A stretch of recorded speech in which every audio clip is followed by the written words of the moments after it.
MRK YouTube channel மூலம் மறுபடியும் உங்களை சந்திப்பதில் மிக்க மகிழ்ச்சி.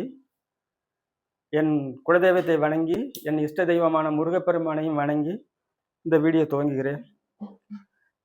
இப்போ நம்ம வழக்கமாக பேசுகிற மாதிரி நிகழ்ச்சி ஆரம்பத்தில் பேசுகிற ஒரு ஆன்மீக செய்தி.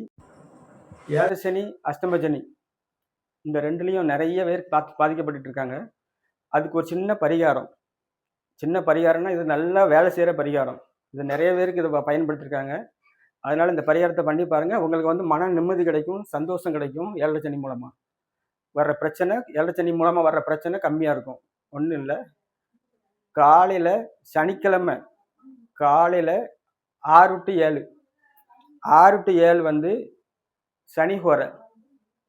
அந்த நேரத்தில் உங்கள் வீட்டுக்கிட்ட உள்ள பழைய சிவன் கோயிலுக்கு போய் அங்கே கால பைரவர் அப்படின்னு ஒரு ஆள் வெளியே வரும்போது இருப்பார்.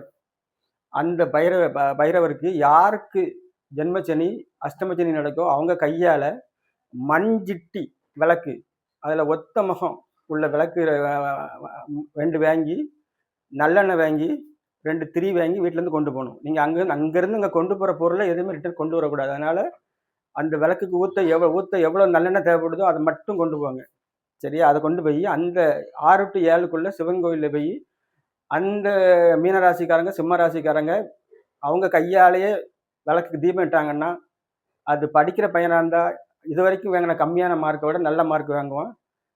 கல்யாணம் முடிஞ்சவங்கன்னா குடும்பத்தில் உள்ள பணப்பிரச்சனை, குடும்ப பிரச்சனை எல்லாமே சரியாகும். இது கண்டினியூவாக பண்ணுங்கள். இதுக்கு இவ்வளோ நாள் தான் கணக்கு கிடையாது. இந்த ஏழரை சனி முடிகிற வரைக்கும் கண்டினியூவாக பண்ணலாம். கண்டிப்பாக நீங்கள் பண்ணுங்கள். உங்களுக்கு எல்லா வல்ல பைரவர் அருள் உங்களுக்கு கிடைக்கும். சரி, ரைட்டு. இப்போ நம்ம வீடியோக்குள்ள